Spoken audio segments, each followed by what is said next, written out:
Hello, my name is Daylight, and I am the director of the Starlight Studios United Halloween film. This is a director's commentary, so I'm just gonna be talking about behind the scenes and everything that happened. So, when I was filming this, I was in the mindset of, okay, I'm obsessed with Michael Myers, right? And Michael Myers had came to Fortnite not too long ago when I made this idea. I made this idea back in October, and it was supposed to come out in October of 2023, but that unfortunately was not the case. So it came out in May. Um, all of these effects that you see here, all made in creative. This world, um, I created basically. So the entire narrative of this was, um, Surge and Collider wanted to go to the Avengers Halloween party, but that wasn't the case, and they went to Haddonfield of I think 1980, um, which is I think 3-ish years after the place of the original Halloween film. I as most people know, I voice both of these characters, and um, it's yeah, like it says right here, I voiced both of them, and I think the cool part about these characters, what to me was that they have different voices and stuff. So it was very new, right? Um, this post credit or this opening title scene is heavily based off of United or not United, but Halloween Kills. Um, all of the stuff here, like the people who make the music, all from the original Halloween um movie as well as the Blumhouse movie as well. So you can see here, Rating Tomatoes was actually supposed to review this a couple weeks before it was filmed, or a couple weeks before it was published to everyone and premiered, but that unfortunately wasn't the case. But one major comment was that United Halloween's intro, while being good, was that it went on for too long, and that it could have been shortened down, which I do agree. Right, we zoom into the pumpkin, and it was really supposed to um, encapsulate the feeling of Halloween and the original.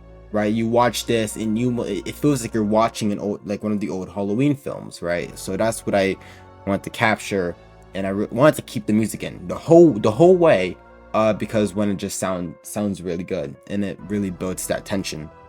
Um, and I think I put it towards the credits as well, but I this is heavily based off of the Blumhouse trilogy, as long as the first Halloween movie. This set was, I mean, I think in the script, this was not how I envisioned it, um, originally, but this is what worked. There's a chest right there that I did not remove, and I definitely could have. So the characters are walking up to the house, and I think the I had all the songs. Funny enough, I had all the songs kind of in my head as I was filming this, along with the other body actors who also helped me film this as well. Um, just thinking about the characters meeting Michael Myers, and it's like, you don't. It's something you don't usually see. Like, these guys are heavily powered up and armored, but they're fighting against a man who refuses to die.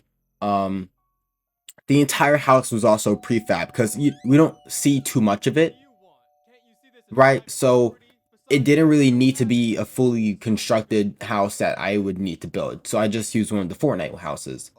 Um, Here we're meeting James, who's voiced perfectly in how I envisioned him to be, which was he's a kind of insane person, right? He's a bit insane, and I think the voice actor who played him did a great job.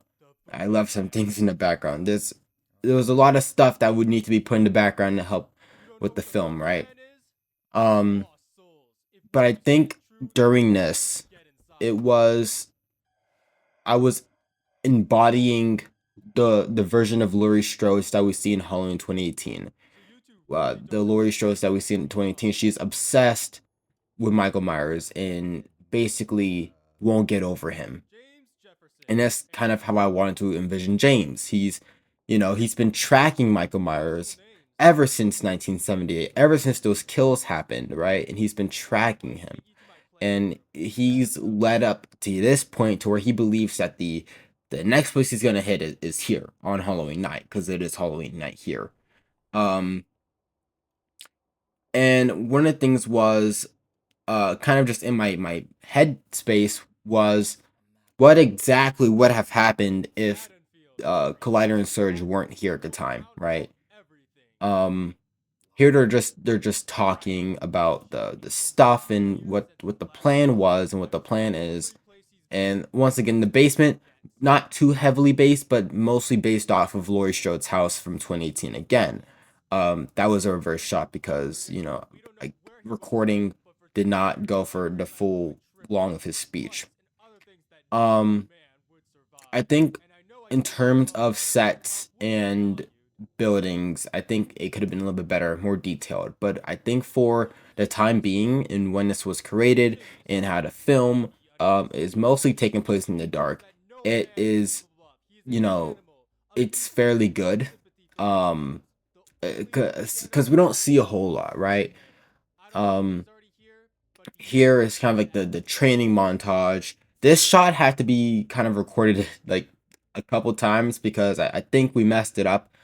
Um, but yeah, it was this was good, and I think what needed to improve for me is the length. Like, the length of this film is only 13 minutes, right? So you don't really get to see a whole lot in this universe or in this world because it isn't really shot, like, it isn't shot for like a long duration, like 30 minutes or 40 minutes, right?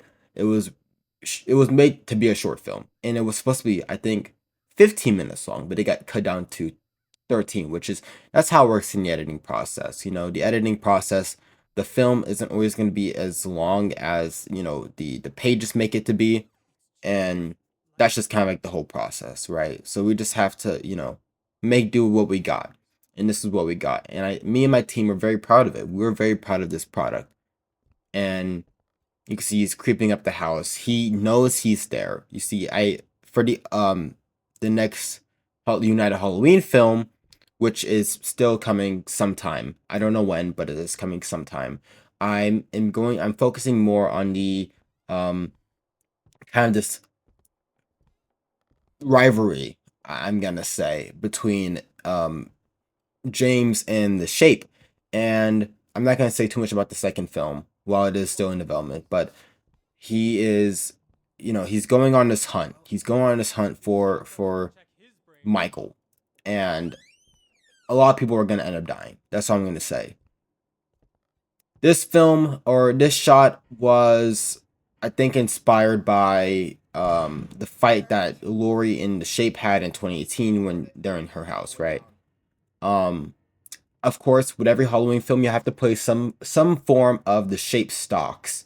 And my choice for that was the Dead by Daylight version of the Shape stocks. I feel like it gets the point across on what this Shape is, and his motives and stuff like that. Because this Michael is not the same Michael who we see in the rest of the in the films, in the actual films, right? So this Michael is very different. And you can see there's some blood. It was used with the chili pepper prop, by the way. People want to know how we did that. And they're kind of walking, and creative has the glitch of, he's your character stops, like they're mid animation and they're just running in that same like jogging animation, and it's because replay mode bugs out. But that was the reason why. Um, so you can see the characters. They're going into the basement, and I was really trying to build up that suspense, right? And they know that they just, for what they know, Michael's a man, and they're suited up powerhouses. So he doesn't really know. They don't really know what this guy is. Neither does James. They don't know.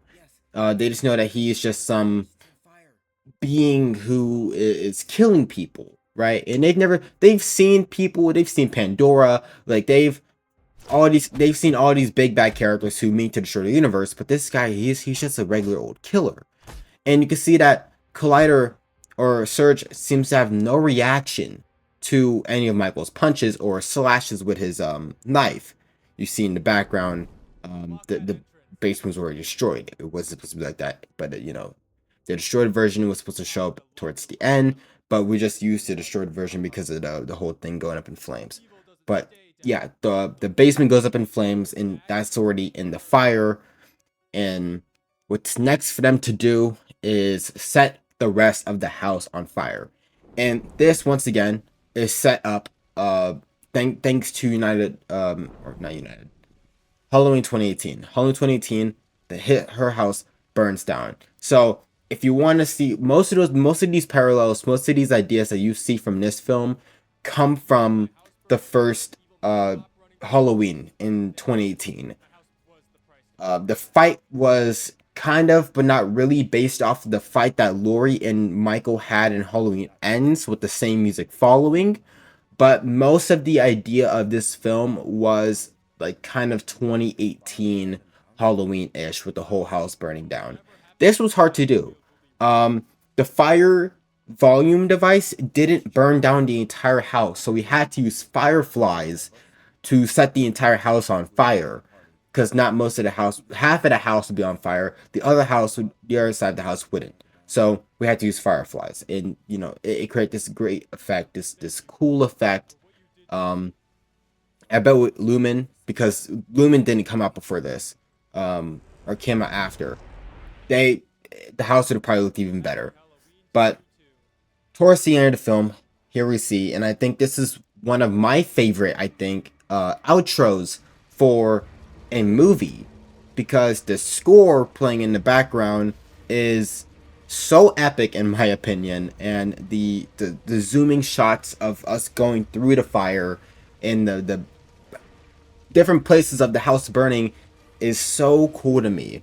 And when we get down to the basement, if people pause it at like an exact time, you can see I'm actually moving in the bottom left, trying to get trying to get the appropriate angle for I need to walk out of. So, but this is the shot right here that I love the most. He kind of comes in and he walks back and he stands there, and then it cuts to United Halloween, and you see all the people. So Nick Castle, also, he is the original voice, or the original kind of voice actor from Michael Myers, right? He makes the breathing sound effects, and that's what we're doing.